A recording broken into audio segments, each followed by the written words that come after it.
You are live. We are live. Hi, everyone. Welcome to the live post-game breakdown of the Dolphins podcast for the Miami Dolphins 16-13 overtime win against the Washington Commanders in Madrid, Spain. And maybe the best thing we can say about this game is the Dolphins won. How about that, right? Yeah, they did win. Win's a win.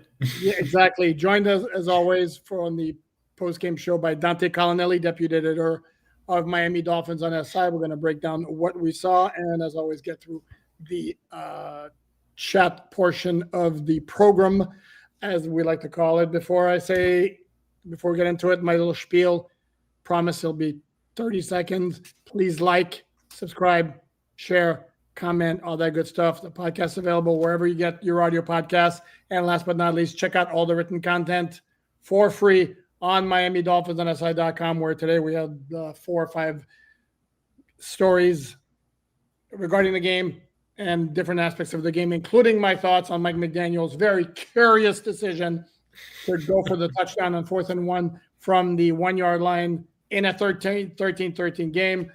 Dante wrote about why what we saw today from Tua Tagovailoa is who he is. For better or for worse, that's who he is. So let me just be a more polite host and say, how are you, Dante? Welcome. I'm doing good. I feel like it's the game is no longer fresh on my mind. I've had a rare opportunity to sit and digest a Dolphins football game before hopping on the pod to talk about it. So we'll see how this goes. Did it give you indigestion at all? A little bit. That game was not easy to stomach, if we're going to keep with those puns. That was too. I see what you did. How about like that? But no, I mean, that's just two teams that didn't really seem particularly interested in winning on Sunday, and the Dolphins just happened to shoot themselves in the foot one fewer times than the Commanders did, and they came out on top, which it is what it is. It's a win. They're 4-7. Sure, I guess. Yeah, and the Dolphins not going to their bye. Then they have New Orleans. Then they have the Jets, and more than likely they are going to be 6-7.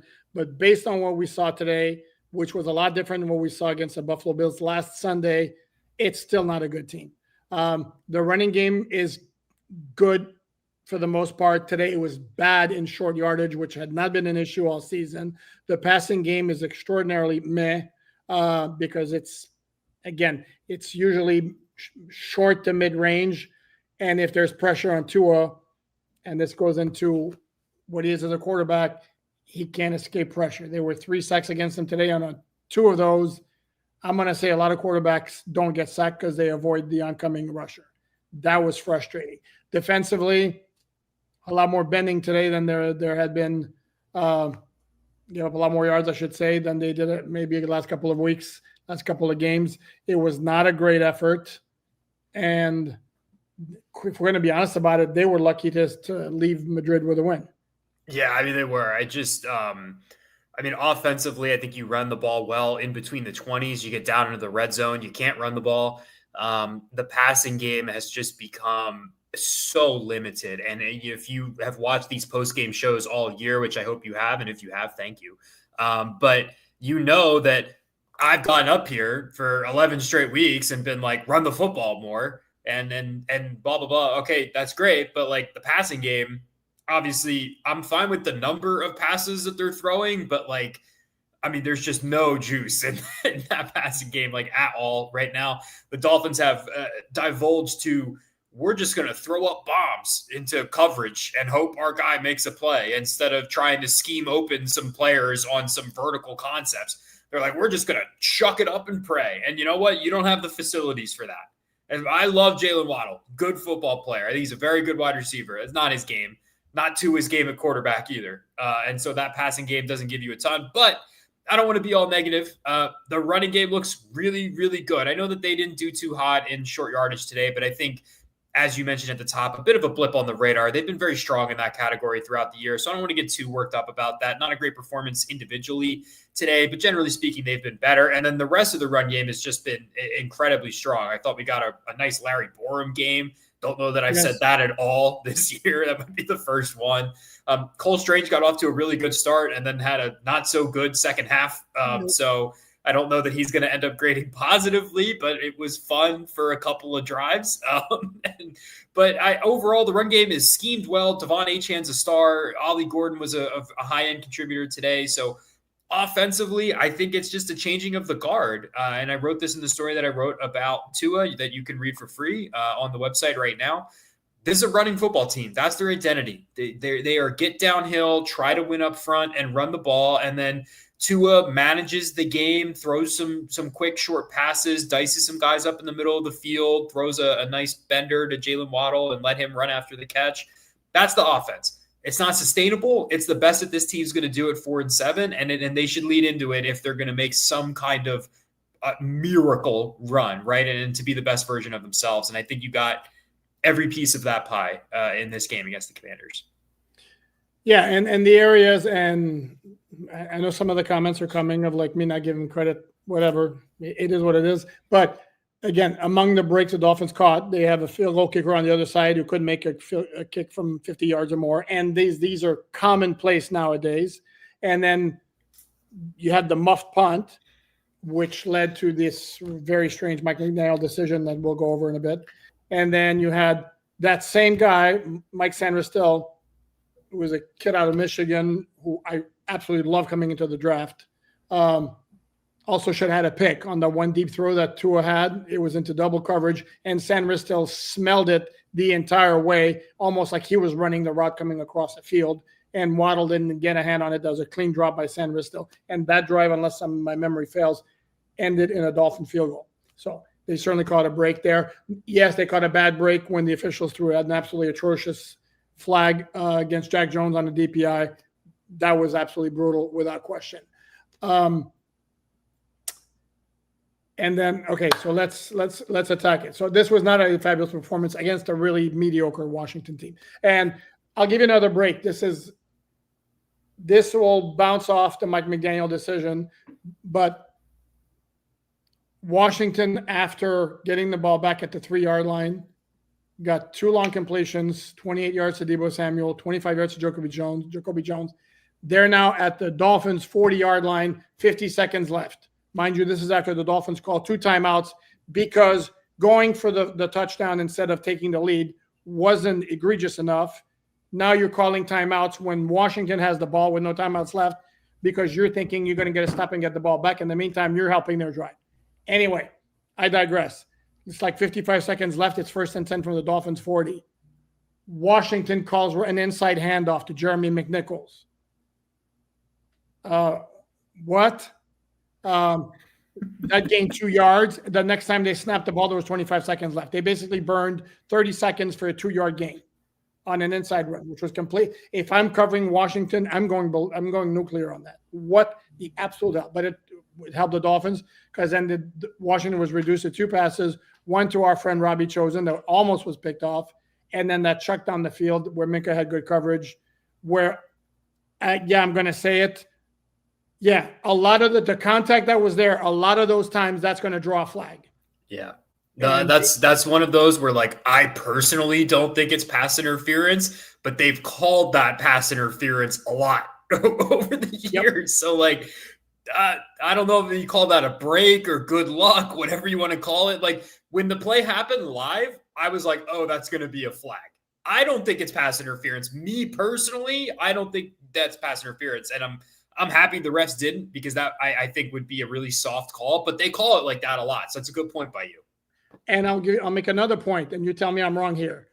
Human nature being what it is with officials. And by the way, spare me the crap for those on social media who are like, well, the NFL is fixed.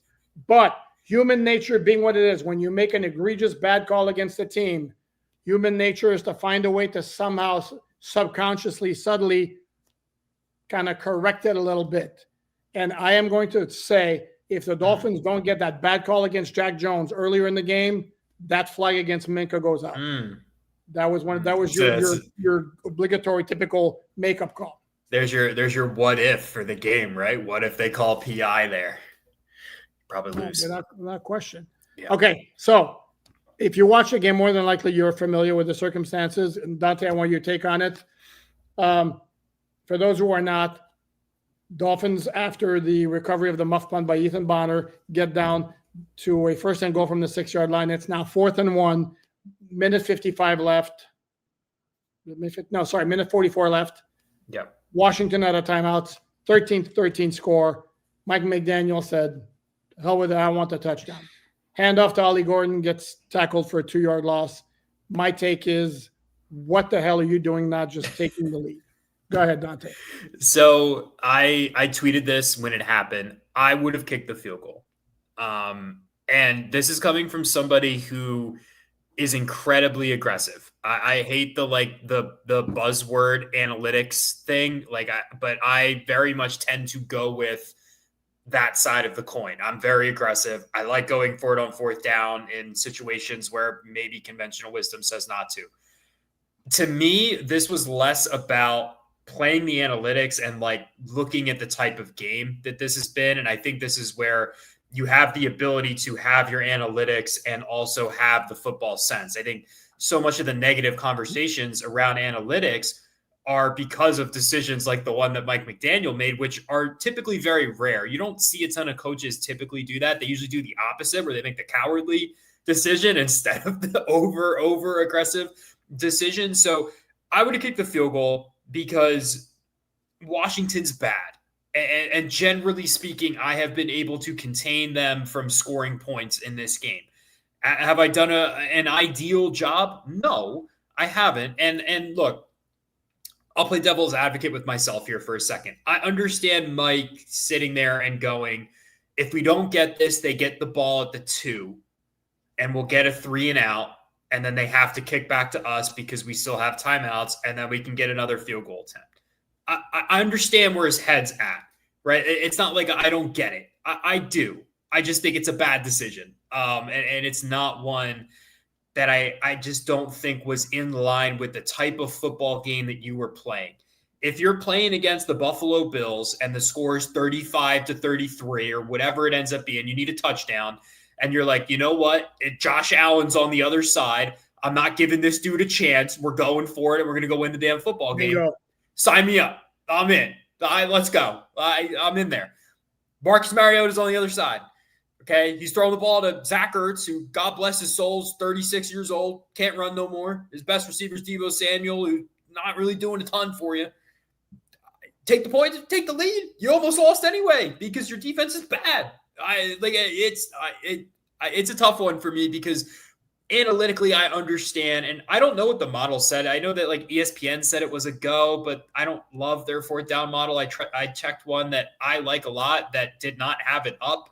So I'm curious if the model just is so confused it didn't spit out because it's an automated bot. So it's Ben Baldwin's 4th down bot, by the way. But the point is that to me, just not a decision that was in line with the type of game that you were playing. And I think that that's very frustrating because it almost cost the Dolphins the game if the Commanders had an even average kicker who could make a kick, because 56 yards is no longer that challenging of a kick. And he had plenty of leg. He just pushed it, just like he pushed the first one. Yeah. So, but here's my thing is, unless you're going to tell me you're Anakin, so ESPN, this according to my buddy Joe Schad from the Palm Beach Post, the ESPN analytics gave it a 3.5% higher percentage chance of winning, a win probability if you go for the touchdown as opposed to kick the field goal.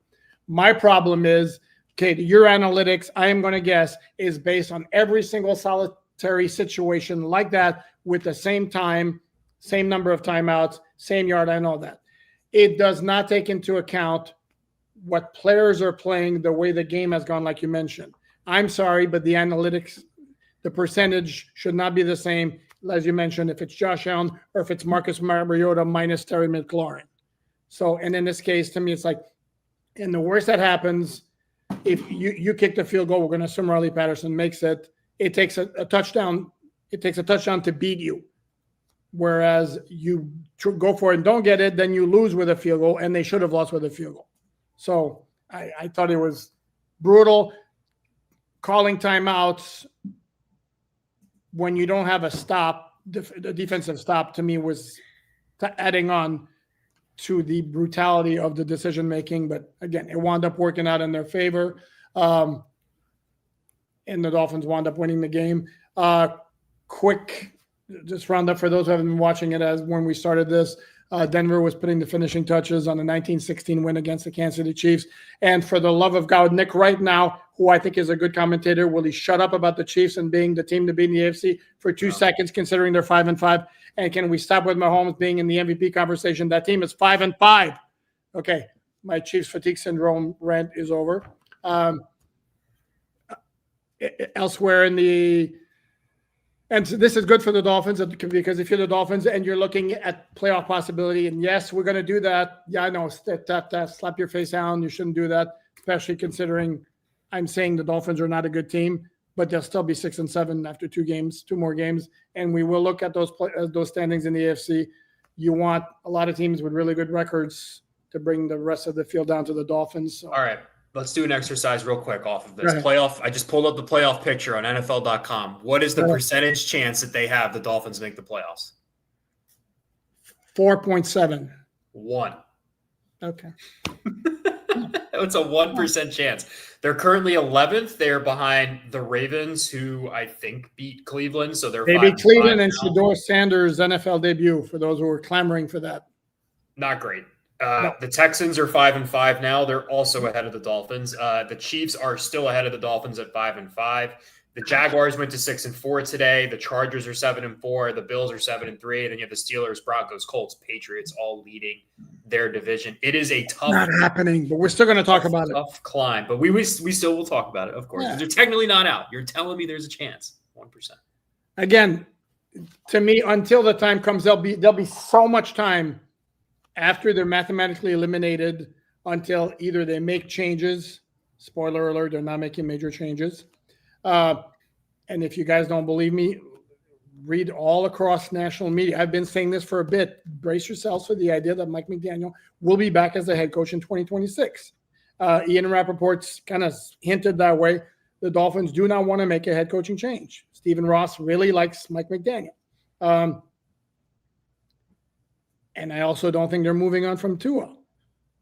And I will give you the floor of what we saw from Tua today against Washington without giving away too much, because we do want folks to check out Miami Dolphins on SI.com. How would you synopsize your piece on him? I think you saw the positives and negatives of who Tua is as a quarterback and where he's at this point in his career.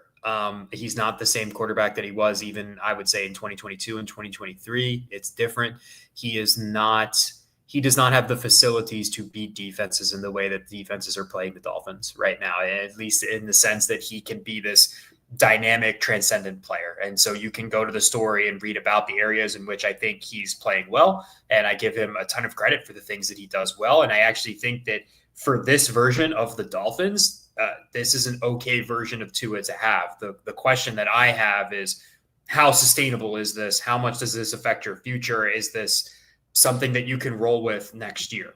That's my kind of problem, right? The analysis right now is Tua is enough to do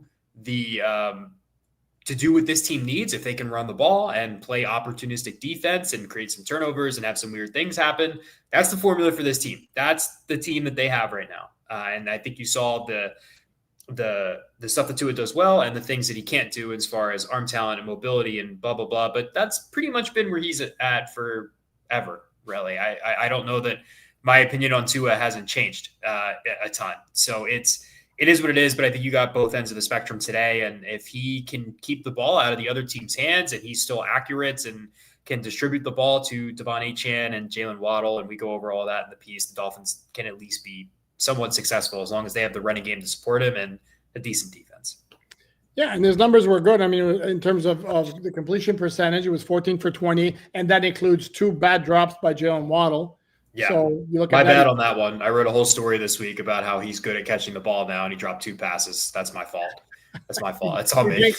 And then you also wrote about Chop Robinson and how Anthony Weaver had the key as to why he was going to break out. Well, look, at least that one wasn't my opinion. That was Anthony Weaver's opinion. I was just reporting on it. Maybe I jinxed it. Maybe that's a half jinx. I think I get a full jinx for the Waddle one. I think I get a half jinx for Chop maybe. The interesting stat real quick before we move on from Tua that I found, this was the fewest pass attempts that Tua's had in a Dolphins win where he started and finished since they beat the Bills in week 3 of the 2022 season. He had 18 attempts in that game. So interesting formula for you. Throw 20 passes, you win the game. It's the fewest he's thrown in his entire career, not just the Mike McDaniel era, even in the Brian Flores era. So interesting formula. And if you look, again, this is not groundbreaking analysis. If you look at his pass attempts this season, when he throws more passes, the Dolphins lose. All of his lower passing attempt games are ones that they win. Now, obviously, that's because they're running the ball well in those games, not because Tua necessarily stinks at all of those games, right? So there's a causation discrepancy, but just an interesting statistic to throw around. Yeah, he can be very, very efficient if not too much is put on his plate. And if he's asked to do a whole lot of heavy lifting, the Dolphins are going to be in trouble. And we're going to find that out probably once they start into that final 4-game stretch of Pittsburgh, Cincinnati, Tampa Bay, and New England. We should give a major shout out to, Jordan Brooks had 20 tackles, so hat tip to him. I had somebody on social media talk about how he's got to be on pace for a record in the NFL for single season most tackles. He's not even on pace for the Dolphins record. So it's very impressive. He leads the NFL 125 tackles after 11 games. Very, very good stuff. He was very good today. I don't think he was anywhere near as good as he was against Buffalo, but he was very good. Jack Jones, major hat tip, completely sniffed out that kind of bad throw by Marcus Mariota over the middle to Zach Ertz for kind of the game clinching or the game winning interception. And apparently I was not aware of this, but his celebration after the interception was some sort of tribute to a soccer star in Spain. So props for that, for having the wherewithal to do it in the excitement of the moment. I wasn't aware of what it was. But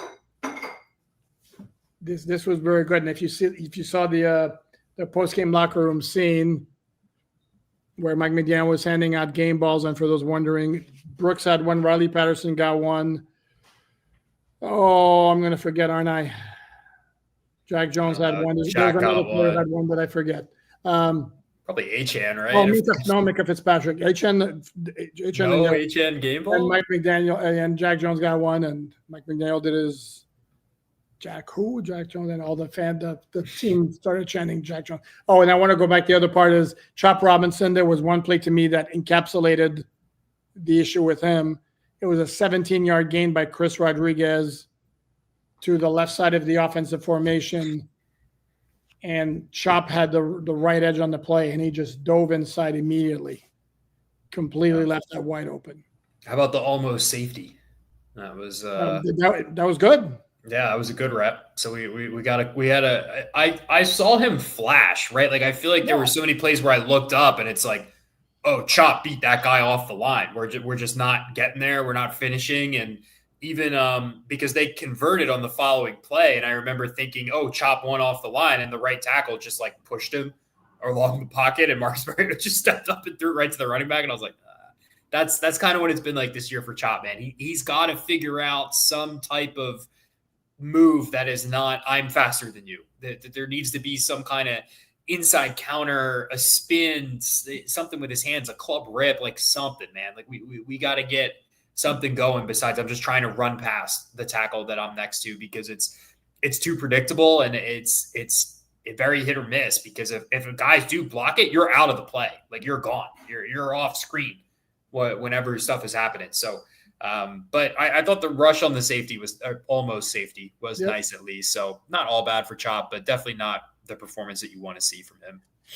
No, and the biggest issue for me continues. He's a bit of a liability in run defense. And speaking of run defense, very nice to see that all three of our rookie draft picks all had one very noticeable play. Kenneth Grant, Jordan Phillips, Zeke Biggers. That was very good to see. I know that puts a big smile on your face. Yeah, buddy, dude. I'm so happy you scout. Like getting to scout those guys has been awesome. So they're coming into their own, man. Jordan Phillips playing better. I think he's been the most consistent of the bunch. Kenny Grant, I feel like, has like raised his floor so much. Now it's like, okay, can we tap into that ceiling a little bit? And so I think you saw that when he had a couple nice swim moves in this game, got into the backfield on the first one. And then the second one, they ran away from him, but he got into the backfield, ended up being a big play because unfortunately Zeke Biggers got pushed about 6 yards off the ball. But Biggers had his moments in this game as well, and he's a 7th round pick. So if he does anything, I'm happy, frankly. Like, whatever you get from him's a bonus. So it's cool to see those guys get better. It really is, because they need them to get better, because they're going to be pieces of the team, probably at least 2 of them for the foreseeable future. No, without question. No, that 3rd down stop for no gain by Kenneth Grant. That was big boy stuff. It was. That was very impressive. We have to mention, and we're going to get to our chat very, very shortly. I do want to mention Juju Brents got the 2nd start again with Rasul Douglas out with foot ankle injuries, and there goes Juju Brents with an ankle injury, left the game, walked into the locker room with trainers, and that's the story of Juju Brents. He's a former 2nd round pick of the Indianapolis Colts, and they got kind of tired. I remember speaking to Stephen Holder of ESPN when on Behind Enemy Lines, asking him about what the Dolphins were getting in him, and basically that's what he told me. It's like, basically every time you start feeling good about the guy, boom, there's another injury, and and they've been wondering about that in Indianapolis. It's just strictly bad luck. Is he not taking care of his body the right way? The bottom line is, here we go again. And it makes it very difficult for the Dolphins to be able to rely on the dude, moving forward. He's good enough to keep on the roster, but it's not somebody that I would say all of a sudden, because last week he looked like a starting caliber cornerback in the NFL. That's what he looked like. Yeah. It's just a tough break, man. I just feel bad for him at this point. Like, we're in I feel bad for you territory, because he didn't really have a bad rookie season with the Colts either. His numbers weren't phenomenal, but they were fine. They were in the realm of what you'd expect for a rookie corner. Incredibly difficult position to play. Just got hurt, and then year 2 barely played at all. I think he played 2 games in year 2, and then they go through a scheme change this year and they cut him. And he lands in Miami. He finally gets a chance in Week 10. Plays great. I thought he was fine in this game. It wasn't quite as good as his Week 10 game, but I don't think he did anything too bad, at least off the broadcast tape, before he got hurt. So it seemed like he was settling in okay, and just really unfortunate, man. Feel bad for him. What I will say is I thought Jason Marshall had a couple of nice reps at outside corner when he came in for Brent. So could be something to watch out for if Rasul Douglas can't go again after the bye. But I would like to think he'd be back by then, but we'll see. But I thought Jason Marshall stepped in admirably in that role and it had a couple nice plays. Yeah, I would think Rasul Douglas will be back after the bye. I think Austin Jackson will be back after the bye. And somebody brought up an interesting question in a mailbag on MiamiDolphins.com. Would the Dolphins consider the idea of moving Larry Borom from right tackle to right guard upon Austin Jackson's return in place of Cole Strange, who has been a bit up and down? My take was I think the Dolphins would rather not have changed the 2 offensive line spots immediately unless they see Cole Strange struggling, in which case they'll be like, well, it's not going to get much worse anyway, so let's put Larry Borom over there. Yeah, it's one of those, I would do that, but I don't think the Dolphins would do that. That they are, especially under Mike McDaniel, I mean, they are just so big on everybody knowing the role. Every role is so complicated on the offense. We don't want to mess with that and change things. That's a huge thing for them. It's the reason we got 3 years of Tanner Connor. So it's the reason that they're not going to change Jonah from the left side to the right side, right?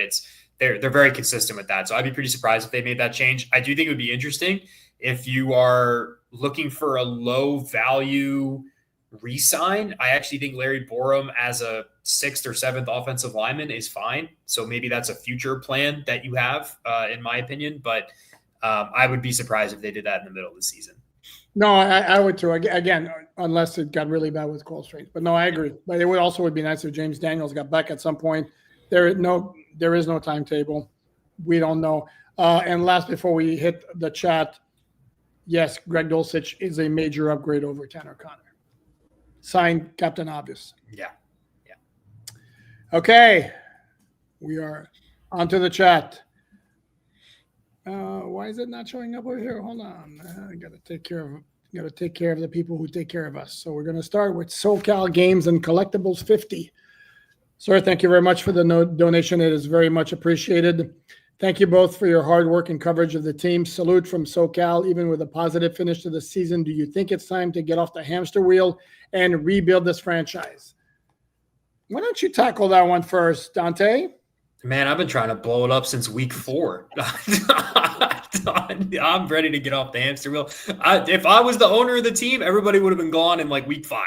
I'm ready. I'll be honest, and I've said this on the show before, so if you listen, this is not a surprise. There's nothing that anyone can do this year that's going to change my opinion outside of like a literal Mighty Ducks miracle run at the end of the year. Like, my opinion is what it is. I think it's time. I think it's well past time. I think the issues of Mike McDaniel as a head coach and Tua Tagovailoa as a quarterback and Chris Grier as a general manager have been well established for a long time.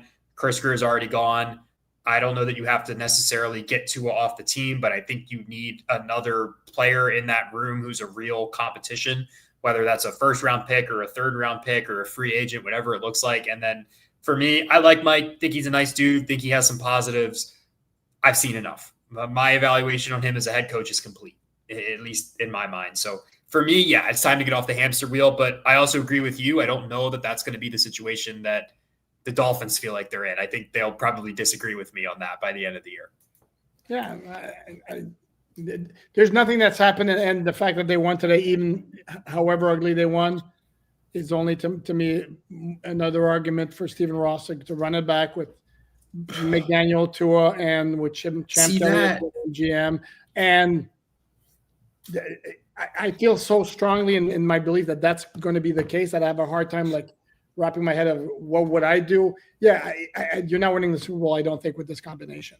And if that's the ultimate goal, then I think to me, it's very strange that a game like this would make you feel better about those two pieces. Like, I think Mike designed a really nice running game. I thought he called some good plays in this game. But, I mean, mismanagement of the clock, the way they use timeouts in the first half, the way they use timeouts in the second half, you almost fumble the game away on the goal line by going for it on 4th down. I don't know how you come away from this game feeling better about McDaniel. And then Tua, I mean, you can't even throw the ball down the stretch of the game. You just go and run it 100 times in the 4th quarter, which is good because it's working, but like it's not a sustainable way to win in the NFL. You got to have a quarterback who rises to the occasion in these scenarios. And the Commanders stink. And you beat them by 3 in a game you should have won by 2 scores. I don't know how you feel better about the brain trust after the product that was on the field on Sunday. They got to win. Good for them. They played hard and they got to win. I don't know that Stephen Ross is going to look at the micro and look at the decision. I'll give you another one, and I forgot to mention. I forgot about this because it got overshadowed by the late decisions. First drive of the game, 4th and 1. You're going to go for it. You get a delay game. Right before the flag flies, right before you snap and hand off the ball. What the hell was that? I don't know. Were you trying to draw him offside? Were you actually running the play? You can't get the snap off in time. I mean, Jesus. And to answer the question about to me though, it's so much simpler to blow it all up when you don't have a quarterback who's going to take up $54 million against your cap, and that's if you keep him, and if you dump him at 67 or 99 million, depending on whether you spread it out, that's painful. I think the reason I'm so pro blow it up is less to do with Tua and more to do with the fact that I think one of the biggest problems the Dolphins have had in this era of, the last 10 to 15 years is you have people with different timelines in the front office and the GM, and you don't have so you have Brian Flores and Chris Grier, and they're working together. And so you keep Chris Grier and you get rid of Brian Flores, and now you bring in Mike. And now those guys, I want total alignment. I don't want they hire a GM and Mike McDaniel's forced on him. You have to take this job and Mike McDaniel has to be your head coach. That's going to create some butting of heads, especially, the GM's going to come in and he wants to be a GM in the NFL. And Mike's not the worst head coach in the world. And so I could see him sitting there and be like, yeah, I'll take Mike McDaniel. Sure, whatever. But if McDaniel starts off bad, are you going to, say the Dolphins start off 2-6 again next year? Are you firing Mike? Then what was the point of keeping him last year, right? And then that creates different timelines. If you do draft a rookie quarterback, you get him in with Mike McDaniel, and if things go poorly, you fire him. What if you get the GM comes in and he's like, well, I want a quarterback. And Mike's like, no, we got to stick with Tua. Now you're forcing Tua and Mike on the new GM. To me, this just creates so many more problems than getting rid of everybody, hiring a general manager and going hire a head coach and let him hire the head coach. You've tried to trade and then figure it out and pull people from this era and put them together and mash it up. It hasn't worked. Just blow it up. I don't disagree with you, but I just don't think it's going to happen. So no, I don't think it's going to happen either, unfortunately. Matt, thank you very much for the donation. Just win, baby. Thanks for the streams. Yeah, good old Al Davis line from way back when. Remember, I don't know if you guys saw the John Gruden clip from Barstool where he looks at, mark my words, the Dolphins are going to go on a run. They're going to get themselves in the playoff picture. They're going to win their next games against New Orleans and the Jets. And they're going to win at Pittsburgh, and then they're going to have McDaniel a 5-year contract extension. So I know that little shot there at the end. Ouch. Nah. I think Gruden's just trying to get me back because I said I didn't want him to be the Dolphins head coach. See, there you go. Yeah. No, thank you very much for the donation. No, Waddle's hands had jet lag, some ugly drops. Not a wide receiver look at all. Yeah, that was not good. Blame this guy here. Yeah, it's my fault. I take full responsibility. Total jinx. We'll get him next week. Brett, thank you very much for the donation, Brett. Sammy Smith had a good game today alongside Higgins. Sammy Smith alongside Higgins. I don't know if I get the reference. I'm not sure either. Yeah, Sammy Smith's a former Dolphin running back, first-round pick in the 1989 draft. Is there another Sammy Smith I should know about? Brett, you're going to have to clarify because that went over my head. Brett, again, just messing with you, Alan. Great work. Okay, well, there you go. There you go. Yeah. Thanks, Brett. That's funny. Not easy, not difficult to get me going. Matt O'Lear, thank you very much, sir, for the donation. You've struggled to punch it in on the goal line, and your best offensive player just left the game with an injury. For the love of God, Mike, take the points. Yeah. Thank you. Just not the type of game to be ultra aggressive. Points were at a premium here, and I hate saying that because that's such a old school mentality thing, and I'm so big on the analytics and all that stuff, but that was just not the time and place for it. Yeah. And I generally I am always one who go for it. That time to me did not make sense. Josh Smith, thank you very much, Josh. McDaniel is staying, Tua is staying, no QB in the 26th draft. Yeah, kind of, sort of. This man over here talked about it on the podcast on Friday. It's not a great draft class at all for quarterbacks. It's okay. It's solid.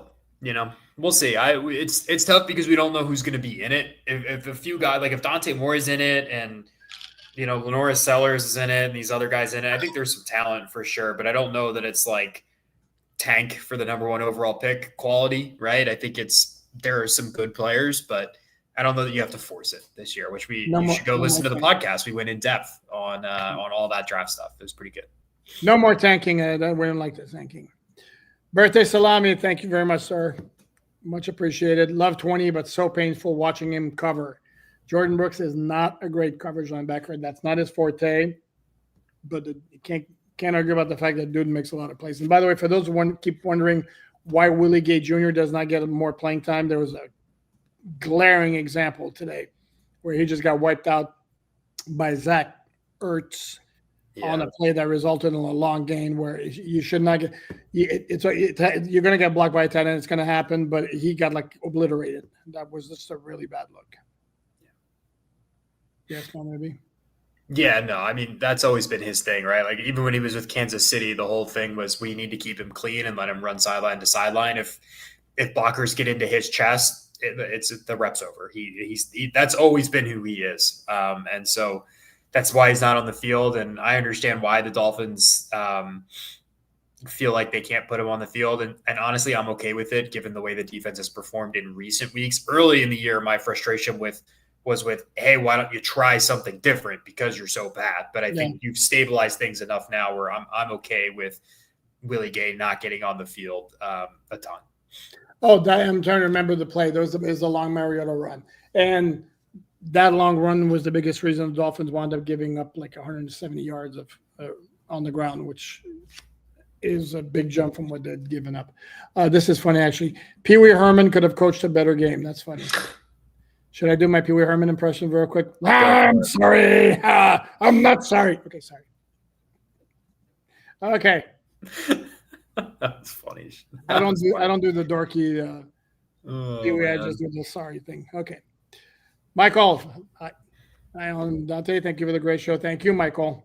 Thank you for tuning in. Absolutely. We're gonna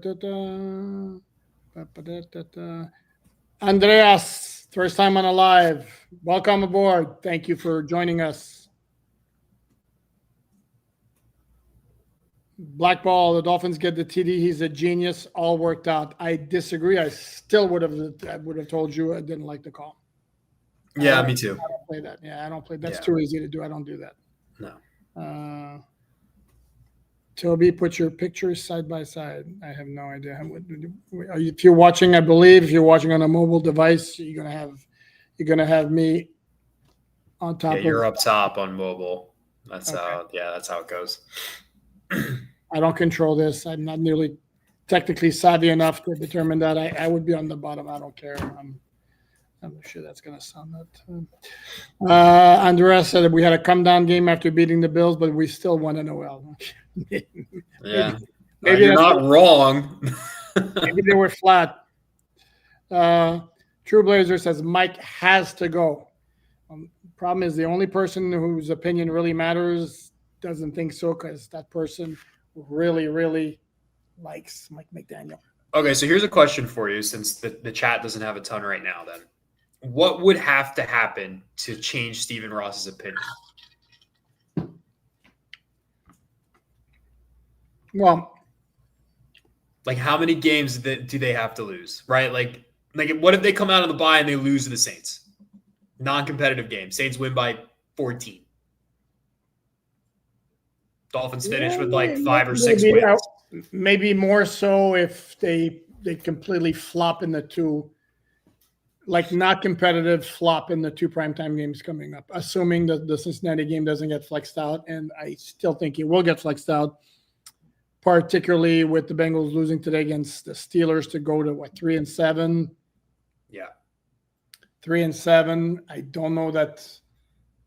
I know Joe Burrow is back at practice this week. Are they going to shelve him? I don't know. Yeah, we'll see. What do we got here? Andrea says, stop with the sideways passes. Oh, I think if that's your wish, I think you're going to be out of luck, my man. or young lady.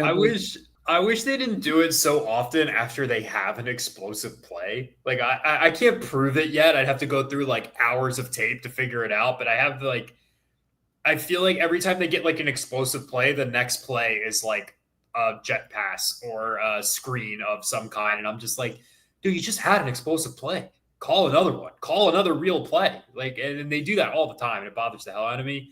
The other one that they do that drives me up a wall is when they get stuffed on 1st and 10, and then on 2nd and 10, they throw a screen behind the line of scrimmage. You need yards. Throw the ball beyond the line of scrimmage. That one drives me up a wall. That one's crazy. They do that all the time. Every time they fall behind the chains, it's throw a screen. Every time.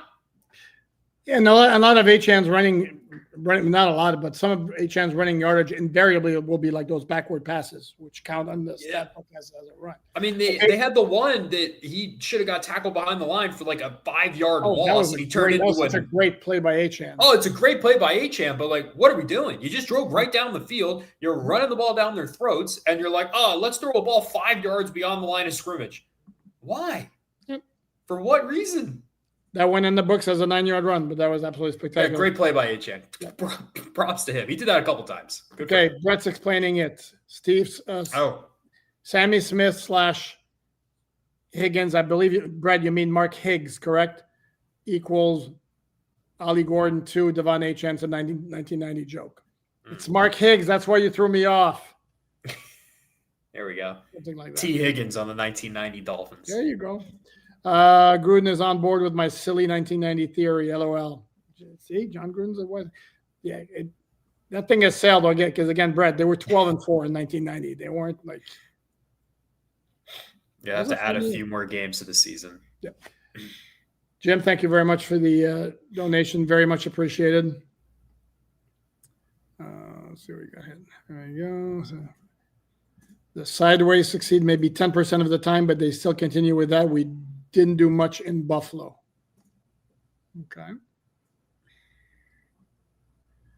Zane Baker says the crying over called screens is so old it has to average like 4 yards a pop. Nobody says a thing when it works and at a decent clip. Okay. Are we not allowed to? Zane, are we not allowed to cry about it?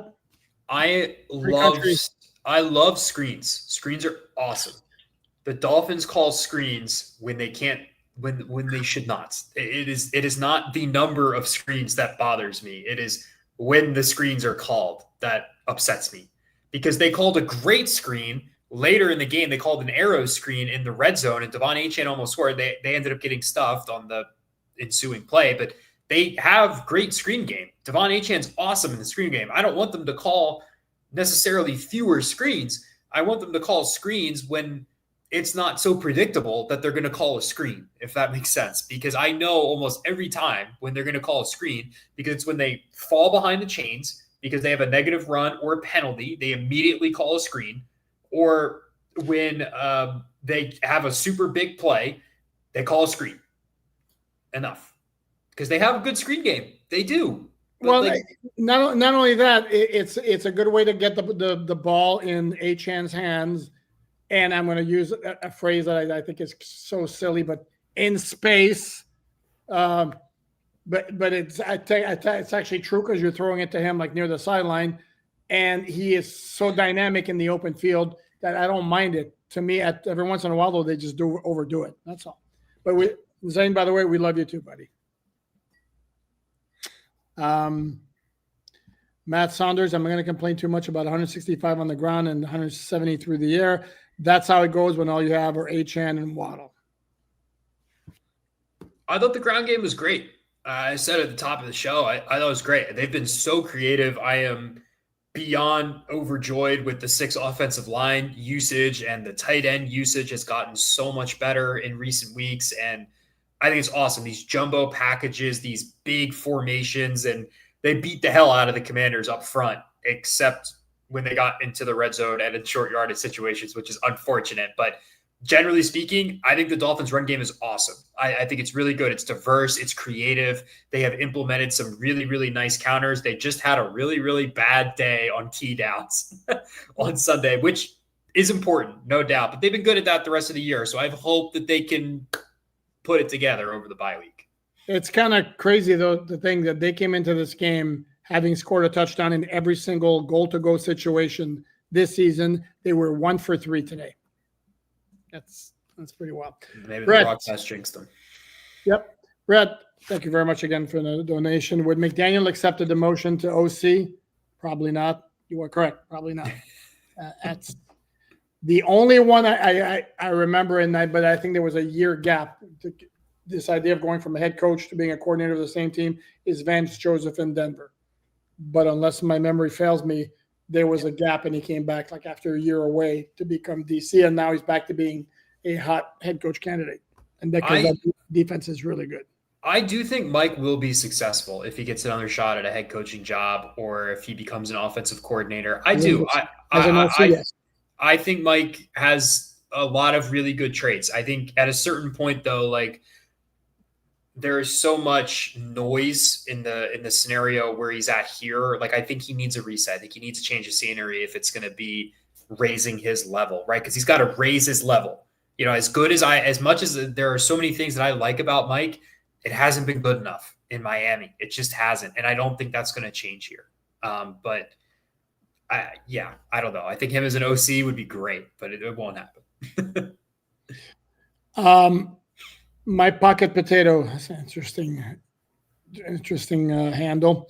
Going on 4th and 1 made sense. Probably Washington would have gotten the ball in the 35 after 3 points. Maybe it would have been forced to score, but because of the scores tied, they weren't concerned as much as scoring. But again, The problem is the Dolphins put themselves in a position where they were losing with a field goal against them. Had you kicked the field goal, the only way you lose then is through allowing a touchdown. Is to by allowing a touchdown. And if you do that, then you don't deserve to win anyway. So, Toby, thank you very much, Toby, for the donation. I would love to see them pump fake a wide receiver screen and hit the wide receiver streaking on the sideline like a lot of college teams do. Here's a fun fact for you. The Dolphins have given up 3 touchdowns this season on that exact play. Pray tell, list them. Baltimore, Buffalo, and LA, I think. Off the top of my head. Yeah. Interesting. They covered one up today, though. I'll give them credit. The Commanders tried to do it early in the game. They faked a screen, and they had people streaking up, and Mariota threw it out of the end zone. So they covered it up today. So there you go. Progress. There you go. Ricky points out, penalties are way down. Yeah, there weren't necessarily a ton. CCRR is another fun fact. Tua can't throw outside the numbers. Outside the numbers down the field. All those screens that I hate are technically outside the numbers. CSA guys, why does Mike McDaniel keep throwing behind the line of scrimmage so pathetic and so sick of it? Yeah, because it's kind of like a long handoff. That's why he keeps doing it. It's a very safe play. He knows Tua is not going to spray the ball. It's an easy completion for him, and it gets your running back outside of the tackle box. So, yeah. Chuck, hit that like button, guys. Well said, Chuck. Oh, hold on. What? We're going to wrap it up pretty soon as the Sunday night game starts. By the way, it's Detroit at Philadelphia and Jalen Phillips. By the way, there were some Dolphin fans who were hitting me up on social media, I think, or in the mailbag, who felt that Phillips's comments about how he called getting traded to Philadelphia, the greatest day of his life or something along the lines, was taking a shot at the Dolphins. That's how the game is played, folks. If he's being traded to a different team, you want to ingratiate yourself to that new team and the fan base. So you're going to say everything is better like that. And if they ask him about the quarterback, he's probably going to say Jalen Hurts the best quarterback I've ever played with. And that would be a shot at Tua because that's now his new quarterback. That's kind of how the game goes. It's very, very rare that you're going to have a guy in this situation say I wish I hadn't been traded, but hey, this is my lot in life, so I'll make the best of it. And it doesn't happen. Even Minka Fitzpatrick, when he was brought back, guys, trust me when I tell you, his body language said I hate that I'm here, that the Steelers traded me. I absolutely hate it. Didn't speak for a while after the start of training camp, and when he did speak, he prefaced his media session by saying, I don't want to talk about Pittsburgh. I don't want to talk about the trade. I only want to care about the Dolphins and looking ahead. Yeah. I mean, and to Phillips' comments too, I hate to be that guy, but the Eagles might be the best run organization in the sport. What do you expect them to say? The Dolphins are a mess currently. The Eagles are very good and have been very good for a long time. And Jalen Phillips has played in 2 playoff games in his career off the top of my head, and they lost both. And he's got a chance. He was out for the second one. He missed the second one with an injury. I wasn't sure. Yeah, that was the Achilles tendon. Yeah, so he's played 1 playoff game in his whole career, and the Eagles are going to be Super Bowl contenders again this year, barring a collapse. What do you expect the guy to say? I'd rather be in Miami? Come on. Exactly. And he had said before the trade deadline that he wanted to stay in Miami. So it's not like once the trade is made, that ship has sailed. There's not a whole lot he can say. Exactly. Brett with the donation again. Thank you very much, Brett. It's very much appreciated. Not only the pump fake / streak, but how about some hurry up? It's maddening. It seems as if Tua never throws against the defense's miscues. Not exactly sure what throwing against the defense's miscues means. I think the reason we don't see a lot of hurry up from Miami is because they like to get to the line and run a lot of different motions. They run a lot of subs on and off the field. As well, especially now when they're using Daniel Brunskill as a tight end and they're using Julian Hill and Greg Dulcich on the field at the same time. And so When you run hurry up, it's very hard to substitute because if you substitute, the defense also gets to substitute. And typically you can't really run the hurry up when you do that because that slows the game down. So I think that's why you don't see it. It's hard to like call out different motions and move guys around the formation and do all the things that the Dolphins like to present to the defense pre-snap. You can't really do that in the hurry up. It's very difficult. You mentioned Brunskill. I don't know if you guys noticed, not just you, Dante, but everybody watching. The Dolphins opened not only with Daniel Brunskill as a sixth offensive lineman, they also had on the field for that first snap Julian Hill and Greg Dulcich. You want to talk a Uber jumbo package. Never been happier. Should be the base formation. Man, okay. Jim Hall, thank you very much, Jim. Much appreciated. Dante wasn't the jinx today. The announcer just said the Dolphins are 13 for 13 in the red zone. Dolphins proceeded to get stuffed. I'm off the hook. You'll love to see it. Saved by the bell. Andrew's on back. Andrew, buddy, how you doing? Thank you very much for the donation. Don't have to worry about Tyreek during the bye. That's not very nice. Tyreek's tweeting about Patrick Mahomes taking deep shots today. I don't know if you guys saw that. Brett, again, thank you very much. Reacting to DB mistakes versus throwing to a spot. I got you. Well, the idea of the Dolphin offense passing game is to get the ball out quickly, usually to a predetermined spot where the wide receiver is supposed to be and where Tua expects him to be, and that's where the connection here. Joshua, I'm not going to complain too much about an ugly win in Spain. If we want to complain, we can talk about the Indy, Carolina, or Cleveland games. LOL. Good win today. It was a win. I don't know if it was a win. No, they're 4-7. You play to win the game. There we go. Charlie, Dante, don't talk up McDaniel's town only to then say Dolphins need to cut him. One of the objectives is to have a long-term solution that QB and head coach both have been missing for decades. What? I think he's upset. Yeah. Because you're singing his praises, but then you're saying they also need to blow it all up. I think it's very easy to say that there are things that I like about Mike McDaniel as a coach. I don't think that he's like a terrible coach, and also say that I don't think it's going to work in Miami, and the Dolphins would be better served picking a different head coach. I think both of those things can exist. A lot of head coaches are more successful as coordinators, and a lot of head coaches are better if they get a second opportunity to be a head coach. Should the Jets have just held on to Todd Bowles forever? He had like 9 wins in New York. They should have just held on to him forever because he eventually became a good coach with Tampa Bay. No, like those things can exist. Todd Bowles can have some good traits, and he needs time to figure some things out and get another opportunity before he can be good. The Jets had to move on. The Dolphins are in a similar boat. There are things that I like about Mike. I don't think it's going to work in Miami. Okay. Toby, thank you very much.